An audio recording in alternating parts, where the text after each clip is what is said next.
Vamos a empezar con la parte de fenómenos superficiales, absorción, aunque también aquí hay una, bueno, es como una diapositiva, es una presentación, y no me acuerdo si me la hicieron, ¿no?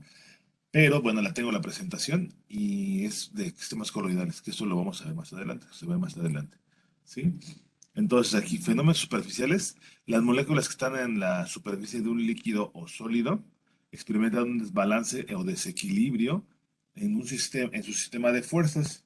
Este desequilibrio en las fuerzas ocasiona que se presenten dos fenómenos de superficie importante, la absorción y la tensión superficial. Aquí vemos en la imagen, ¿no? La tensión superficial, la interacción de las partículas en la superficie del agua hace que ésta se presente como una verdadera cama elástica. Incluso soporta el peso de un insecto pequeño. Esto se llama tensión superficial. Esto, pues, casi la mayoría lo hemos visto, ¿no? Entonces, es un fenómeno no muy frecuentemente visto. Las fuerzas unen las moléculas del agua en el aquí luego también esto lo podemos ver, si no me recuerdo, en la parte de absorción de Gibbs. Si no me recuerdo, en la absorción de Gibbs. Bueno, en el seno del líquido, cada molécula está rodeada por otras fuerzas que se compensan. Entonces ahí está esto. Ahora, ¿cuál es la diferencia? Absorción no es lo mismo que absorción. Entonces aquí, por ejemplo, está, luego así les digo a los chavos en el laboratorio, absorción, por ejemplo, absorción con B, en un pastel se come y la absorción se embarra, como es aquí. Esa es la principal diferencia, porque luego les digo, ¿cuál es la diferencia entre la absorción y absorción? Aparte de la letra, ¿no? Aparte de la D y la B, ¿sí? Entonces, absorción es un fenómeno superficial, mientras que la absorción es un fenómeno de incremento de volumen. Ejemplos, absorción del agua a través de la tierra, absorción de nutrientes, absorción de vapores tóxicos de una mascarilla de seguridad, la absorción de humedad empleando gel de sílice, dióxido de silicio, o también en la parte de los desecadores, ¿no? Que se utilizan en el laboratorio, también es otra aplicación, como en la aplicación de el tratamiento de aguas, ¿no? Ahí están el carbón del lecho, no me acuerdo cómo se le llama, es como un tanquecito donde está el carbón, ¿no? El carbón activado. Ahora, y ahí está. Sí. Absorción de nutrientes, esa es la otra, ¿no? Otra aplicación de absorción de nutrientes, también en la parte del cuerpo humano. Están los intestinos y cuestiones de ese tipo, que también ahí, por ejemplo, yo lo que doy, ¿no? La transferencia de masa, también la transferencia de masa, ¿no? Absorción de agua, que es lo que les decía. La absorción, aquí está la parte de lo que les decía, ¿no? La sílica en los secadores, en las mascarillas, que pues, para los gases tóxicos, por ejemplo, cuando está pintando, cuando está barnizando a alguien, ¿sí? Y este es un filtro para agua, ¿no? Entonces ahí está esto. Ahora, la absorción es el fenómeno de concentración, depósito de una sustancia absorbato. Eso es importante, la diferencia, o eh, ¿cómo se llaman? Los significados, ¿no? Sobre la superficie de un sólido o un líquido, que es el absorbente. Absorbente, superficie sobre la cual se depositan las partículas de adsorbato. El adsorbato, agente que se desea absorber. Interfase, sistema del trabajo, absorbente-adsorbato. Es aquí diferentes, ¿no? Sólido gas, sólido líquido, líquido gas, líquido líquido. Los más comunes son sólido gas y sólido líquido. Por ejemplo, sólido líquido en el tratamiento de agua, ¿no? ¿Cómo es que se lleva a cabo el proceso de absorción? Aquí está el aire, el adsorbato, fuerzas equilibradas. A ver, déjenme ver tantito, a ver aquí. Ahí está, bien, le voy a poner la animación. Ahí está, bien. Fuerzas desequilibradas, absorbente, están las fuerzas resultantes.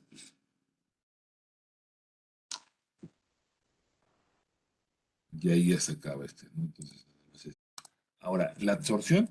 Las moléculas que están en el centro del absorbente generan un sistema de fuerzas equilibradas. Las moléculas que están en la superficie del mismo generan un sistema de fuerzas desequilibradas y una fuerza resultante en dirección del absorbente.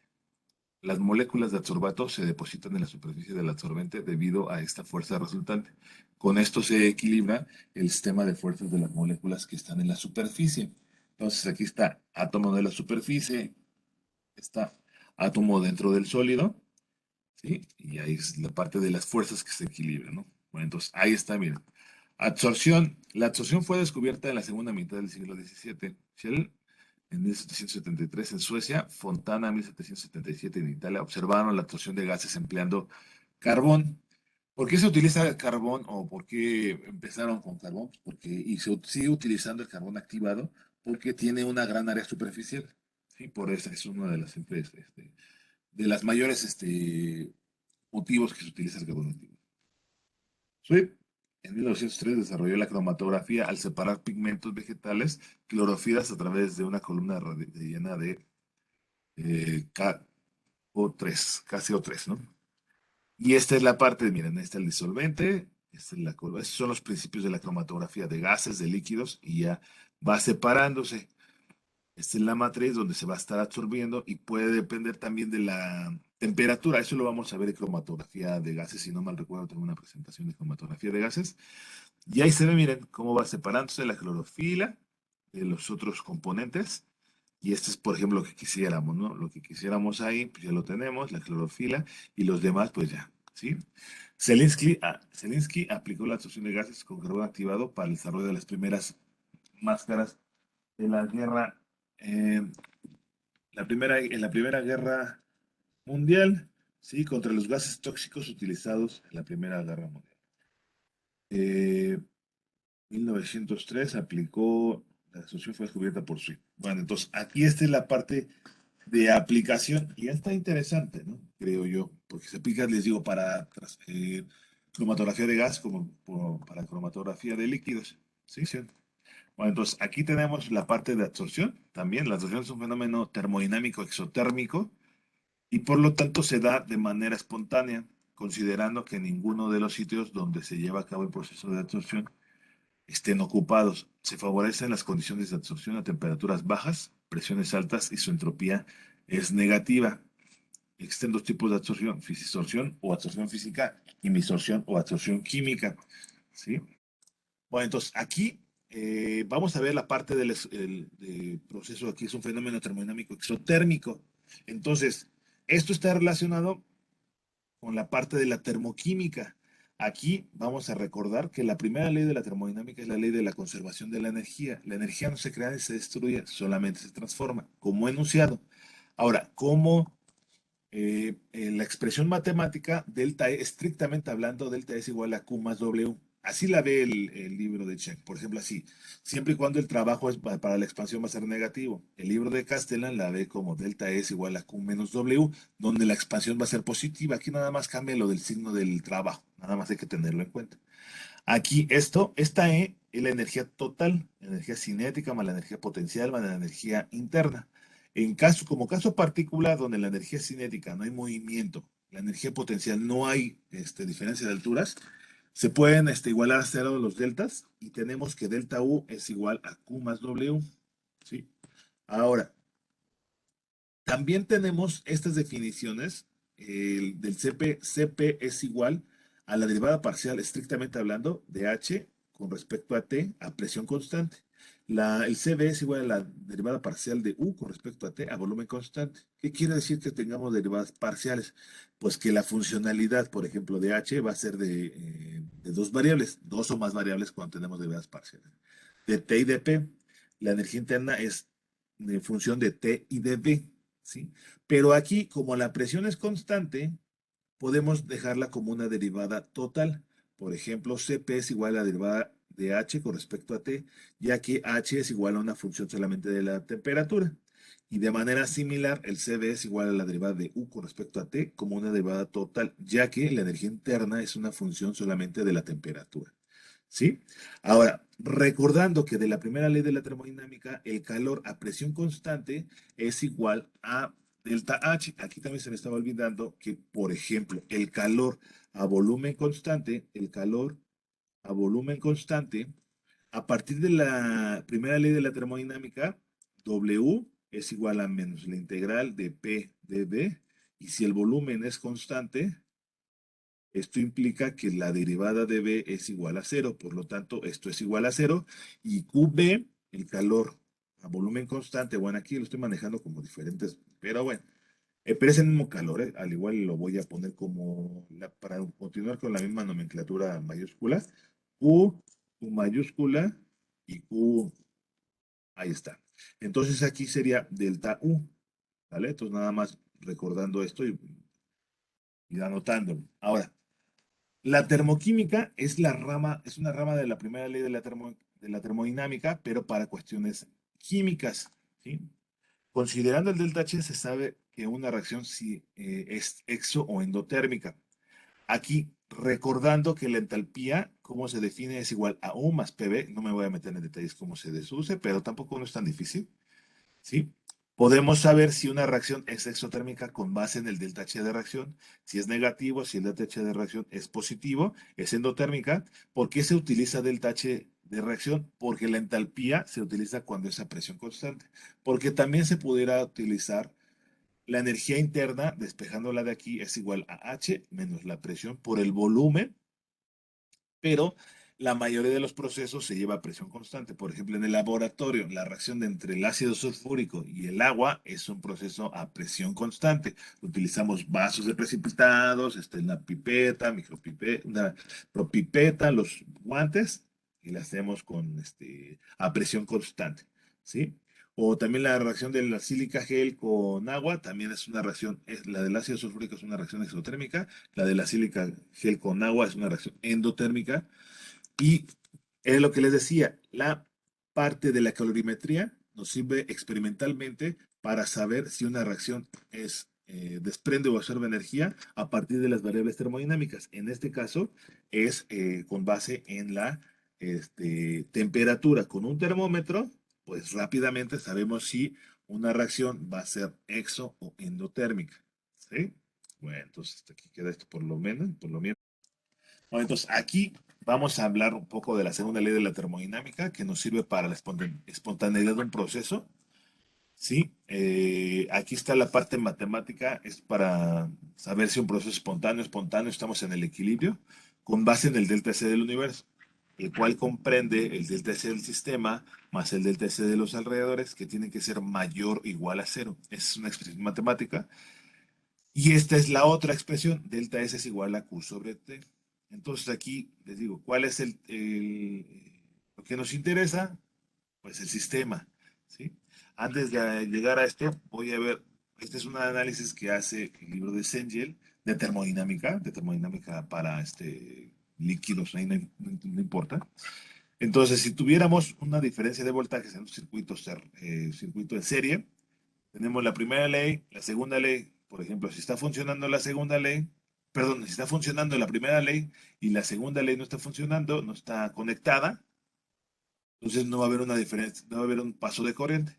Ahora, por otro lado, si la primera ley no está funcionando y la segunda ley sí, pues va a ser de manera similar. Lo que tiene que ser estrictamente hablando y termodinámicamente es que ambas leyes estén funcionando para que fluya la corriente, por ejemplo, la corriente eléctrica. Entonces aquí les pongo un ejemplo que es lo aborda Chang.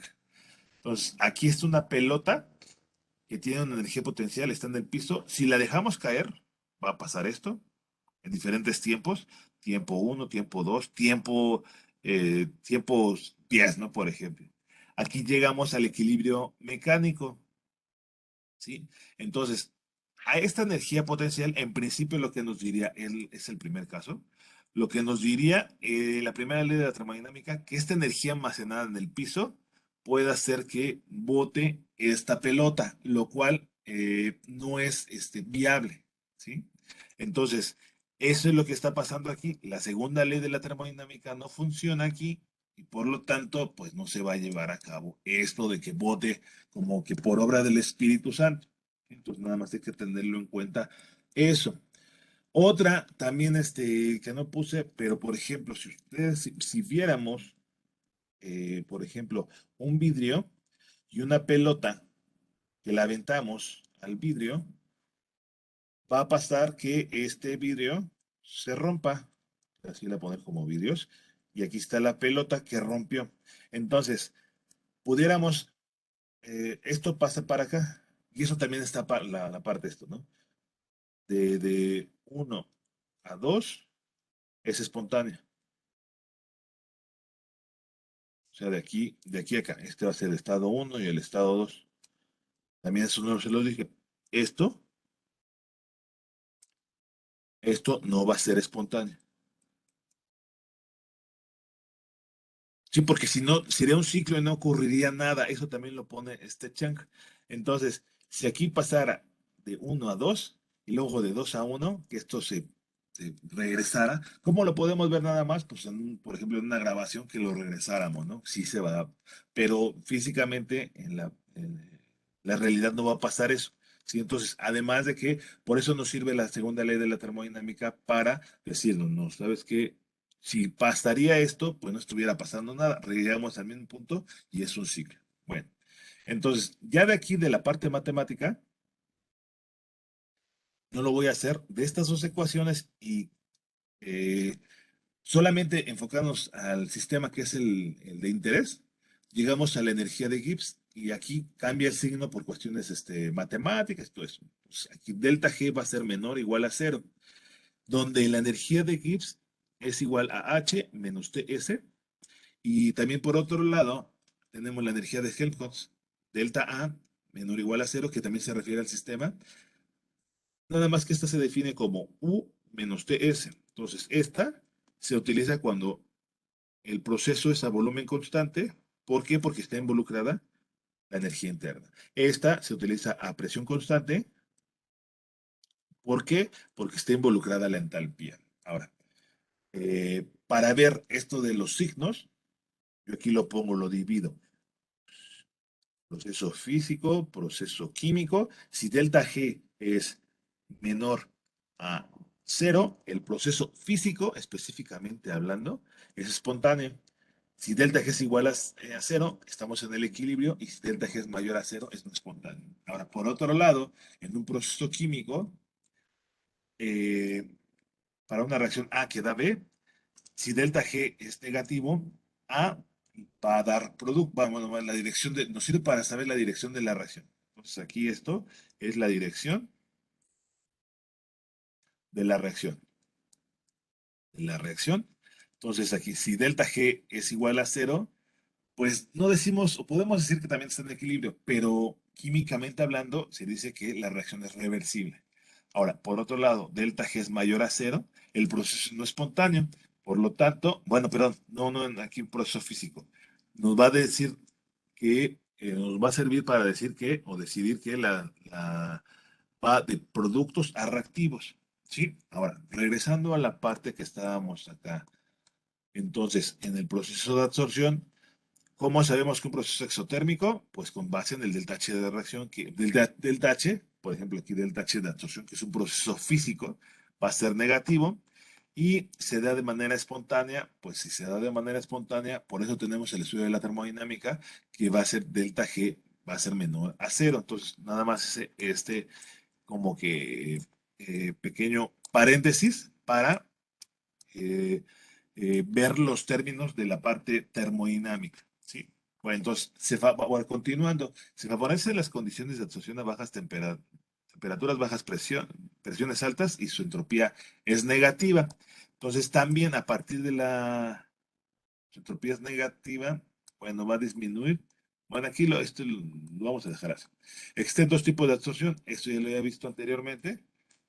Aquí está la parte de la absorción. Disorción, interacciones débiles, adsorbato-absorbente, fuerzas de Van der Waals, interacciones dipolo-dipolo, puentes de hidrógeno. Absorción reversible, se forman mono o multicapas, calor de absorción relativamente bajas, de una 10 kilocalorías por mol, entalpía. ¿Por qué? Porque es un proceso a presión constante por lo regular. En la quimisorción, interacciones fuerza entre el entre el adsorbato y el adsorbente, enlaces de tipo covalente, se forman nuevos compuestos. Generalmente es irreversible, formación de monocapas, porque los fuertes son mayores, el calor de absorción del orden de 50 a 100 kilocalorías, ¿sí? Absorción del agua sobre sílica gel son algunos ejemplos. Estos son algunos ejemplos.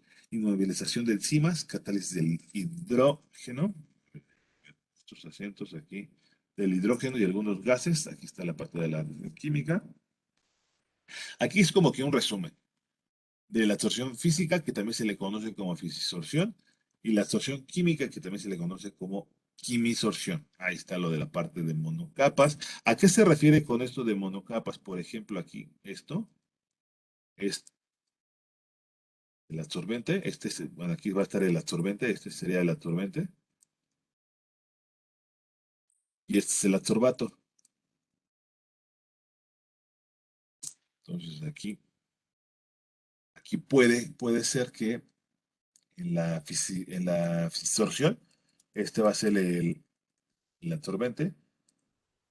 Y aquí puede haber diferentes tipos de capas, multicapas.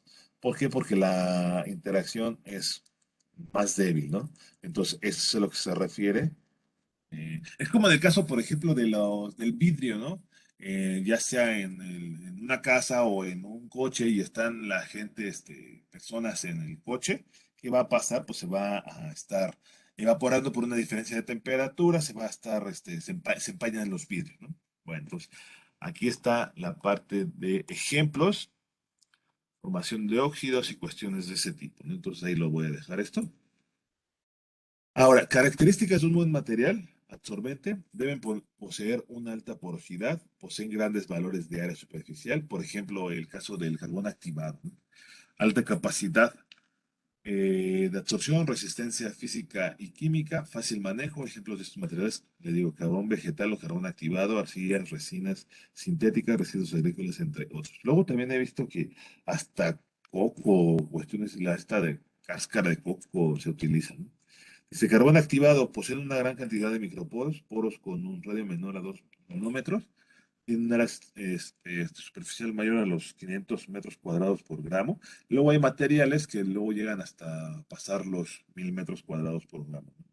De acuerdo a la UPAC, los poros se clasifican en macroporos, mayor a 50 nanómetros, mesoporos de 2 a 20 nanómetros y microporos de menores a 2 nanómetros. El carbón activado se puede obtener con activación química, se mezcla con una sustancia deshidratante, se somete a calentamiento de entre 500 a 700 grados Celsius. Activación física se presenta en dos etapas. La primera, el carbón se somete a un proceso de carbonización, mientras que en la segunda etapa el carbón es sometido a gases altamente oxidantes a temperaturas de 1000 grados Celsius. Muy altas temperaturas, ¿no? La absorción es función de la temperatura, la presión, la concentración, naturaleza del sistema adsorbato absorbente. Voy a poner una gráfica, que no la puse aquí, pero la voy a hacer. Y la rapidez con la cual este proceso se está llevando a cabo, debemos realizar experiencias que nos arrojen ciertos datos. Estos datos se pueden modelar de acuerdo con lo propuesto, no a lo propuesto por Henry Lamont Freundlich y de acuerdo al modelo de Browner M. Teller. ¿Sí? Entonces, aquí vemos la parte de las gráficas. Y voy a hacer otra gráfica distinta.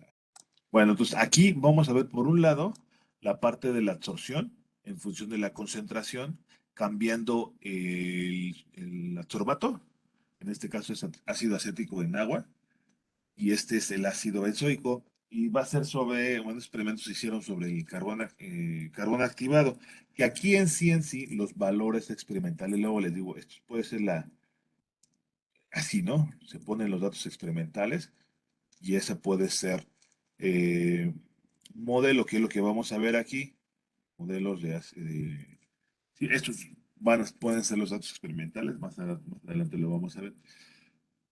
Entonces, aquí, ¿qué es lo que podemos ver? Pues, analizando, viendo esto, la absorción es función de la temperatura, la presión, la concentración, naturaleza del sistema adsorbato absorbente. Entonces, aquí, ¿qué es lo que vemos? Pues la naturaleza del adsorbato. Entonces, aquí, ¿qué es lo que podemos visualizar? Pues, por ejemplo, que a una concentración de 2 molar, ¿cuál es el que se va a estar absorbiendo más? Pues el ácido acético sobre el carbón activado en comparación al ácido benzoico. ¿Sí? Entonces, ahí hay que tenerlo en cuenta que, aunque sea el mismo absorbente, pues va a cambiar la absorción. Ahora, se utiliza como gramo por gramo este es gramo de adsorbato y este es gramo por gramo de absorbente. No forzosamente es así, pero puede ser que sea por litro o no sé. ¿Sí? Bueno, entonces aquí este es el efecto del adsorbato sobre un mismo absorbente. Ahora, aquí tenemos la dependencia de las sistemas con la temperatura, que se observa en esta figura. Entonces, aquí qué es lo que podemos ver, pues el efecto de la temperatura, la absorción en función de la presión en centímetros de mercurio, y en todos los casos es proporcional, ¿no? Al aumentar la presión va a aumentar, perdón, al aumentar la a cualquier temperatura, sí, a cualquier temperatura, la absorción va a aumentarse, no al aumentar la presión, ¿sí? Y aquí, al disminuir la temperatura, ¿qué va a pasar? ¿Qué es lo que está pasando? ¿Sí? Ahora, vamos a ver aquí la parte del efecto de la temperatura. Vemos que al disminuir la temperatura se tiene una mayor absorción. Por ejemplo, si estuviéramos aquí, voy a ponerla con esta línea, porque luego no me voy tan derechito. ¿Qué va a pasar? Pues tenemos que aquí a 196 Kelvin tenemos mayor, como 225 aproximadamente en comparación a 273. Aquí está la saqué de internet, la temperatura de ebullición, que es cuando ocurre el cambio de fase gas a líquido, es de 191. Entonces aquí lo que pudiéramos pensar que ya está más como que para la fase líquida. Aquí en esta 425 Kelvin, como está en fase gas, hay una menor absorción. Y aquí lo vemos que está, pues, valores que estamos aquí es aproximadamente unos 20 gramos por gramo de absorbente. ¿Sí? Entonces, aquí ya tenemos esto. Ahora, aquí tenemos las diferentes isotermas experimentales que se obtienen frecuentemente, ¿sí? A una temperatura constante, tipo 1, esta es la absorción máxima, que es la que vamos a ver más adelante. Isoterma monomolecular o de Langmuir, existe gran afinidad adsorbato-absorbente. Esta también la vamos a ver más adelante, la de Langmuir, ¿sí? Isoterma polimolecular o de BET, absorción de multicapas, ¿no? Que esa es una absorción física, fisisorción. Y isoterma típica cuando existe baja interacción adsorbato-absorbente, ¿sí? Bueno, son algunas isotermas.